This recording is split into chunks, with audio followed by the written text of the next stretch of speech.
चलोगे?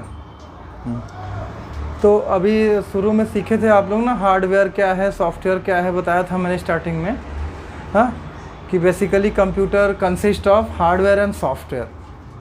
हार्डवेयर और सॉफ्टवेयर को मिला करके ही कंप्यूटर बना है ना। बिना हार्डवेयर के सॉफ्टवेयर काम नहीं करता और बिना सॉफ्टवेयर के हार्डवेयर काम नहीं करेगा। तो both are very necessary things, okay. Both are just like a cycle's wheel. हाँ, साइकिल का एक पहिया निकाल दो तो क्या वो दूसरा काम करेगा? नहीं काम करेगा। इसी तरीके से बिना हार्डवेयर के सॉफ्टवेयर नहीं काम करता और बिना सॉफ्टवेयर के हार्डवेयर काम नहीं करेगा ना। तो दोनों मैंने बताया ना। अब यहाँ पे क्वेश्चन ये आता है कि हार्डवेयर है क्या, है ना। तो हार्डवेयर के बारे में एक्सप्लेन किया था कि hardware physical part of your computer, okay. The physical part of your computer, वही उसी को बोलते हैं हार्डवेयर। तो फिजिकल पार्ट में तो बहुत सारे पार्ट्स हैं, but basically we use 4 main parts, 4 प्रमुख पार्ट का यूज करते हैं। तो उन चारों में क्या है? उन चारों में सबसे पहला नंबर जो आता है वो है कीबोर्ड का, है ना। और ये सारे डिवाइसेस को नाम भी दिया गया है उनके कार्य के आधार पे, उनका कार्य, है ना। So whatever their work, so based on their work they all have got their name, such as, जैसे कीबोर्ड से आप इंफॉर्मेशन देते हो कंप्यूटर में इंफॉर्मेशन देते हैं। तो जब कंप्यूटर में इंफॉर्मेशन देने का काम करते हैं तो वो इनपुट डिवाइस हो गया, क्योंकि वो इनपुट लेता है। तो कीबोर्ड आपका पहला यंत्र है जो, है ना। और हाँ, कंप्यूटर में जो भी पार्ट्स लगे होते हैं उनको पेरिफेरल बोलोगे या डिवाइस बोलोगे, हाँ, या फिर कंपोनेंट, तीनों में से कोई एक बोल सकते हो, है ना। वो सिनोनिम्स हैं, ठीक। तो मैंने बताया इनपुट डिवाइस वो है, क्यों? Because you use keyboard for providing information and instructions to your computer. सूचना देने के लिए उसका यूज किया जाता है। फिर इंफॉर्मेशन दिया, अब उसको देने के बाद जाएगा आपके सीपीयू में, हाँ। And the full form of CPU is central processing unit, CPU। So that is the brain and heart of your computer। वही कंप्यूटर का माइंड होता है और हार्ट होता है ना। And that one is processing device। Why it is called processing device? Because whatever information you have provided through your keyboard, those all information will be calculated, processed by your CPU।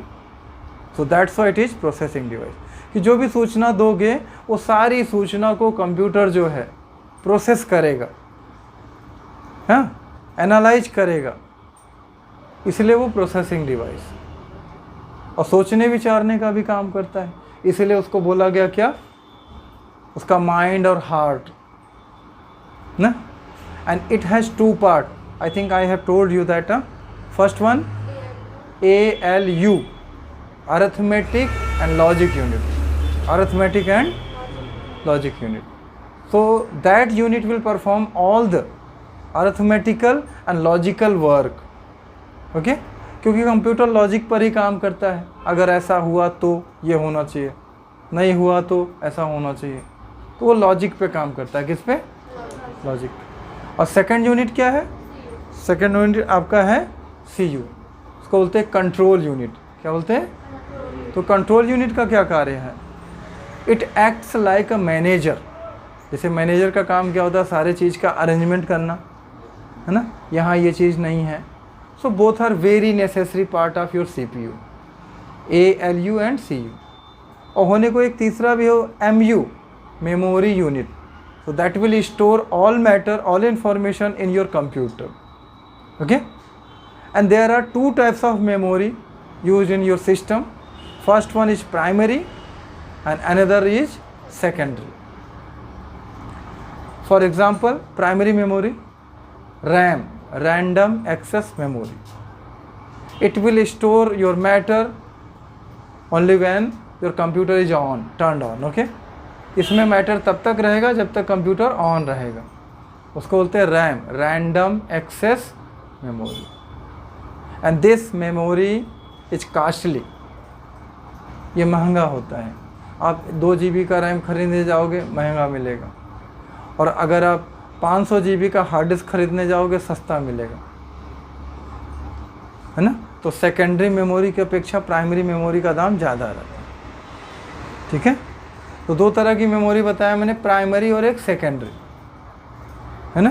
Primary memory RAM, और secondary में आपका आ गया hard disk हो गया, pen drive हो गया, CD हो गया, DVD हो गया।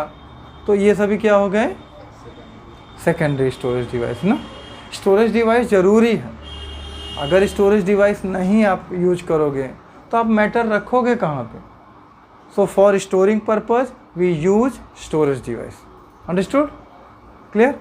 तो ये CPU था, और मैंने बताया था वो CPU का जो आप बॉक्स देखते हो, तो that is not actual CPU, हाँ। So that one is cabinet, इसको क्या बोलते हैं, कैबिनेट बोलते हैं। CPU तो उसके अंदर है, एक मदरबोर्ड होता है, ठीक है। मदरबोर्ड के ऊपर वो CPU रहता है, 2x2 का चौड़ाई में रहेगा, वो CPU है, ठीक है। ये तो केवल बुलाने के लिए। फिर CPU ने प्रोसेस किया, then it will send your result over monitor, monitor पे भेजेगा सूचना को। मॉनिटर आपका जो ये टेलीविज़न जैसा दिखता है, इसी को मॉनिटर बोलते हैं। पहले जो था ना CRT मॉनिटर चलते थे, CRT मॉनिटर समझते हो, वो जो टेलीविज़न तरह रहता था, कैथोड रे ट्यूब, है ना, और वो जो है पावर ज़्यादा कंज्यूम करता था। वो जो मॉनिटर था वो पावर ज़्यादा कंज्यूम करता था। तो मॉनिटर का काम केवल इन्फॉर्मेशंस को दिखाना है, and nothing will do it, okay. और कुछ ज़्यादा ये काम नहीं करेगा। क्या करेगा, केवल इन्फॉर्मेशन को स्क्रीन पर दिखाएगा, समझे। तो इन्फॉर्मेशन को दिखाने के लिए मॉनिटर का यूज कर, किसका। So in this way monitor is output device. So those all devices you can say output devices which is used to display और प्रोड्यूस रिजल्ट। तो वो सारे यंत्रों को आप आउटपुट डिवाइस बोलोगे, जिसका प्रयोग सूचना दिखाने के लिए किया जाए या परिणाम प्रस्तुत करने के लिए किया जाए।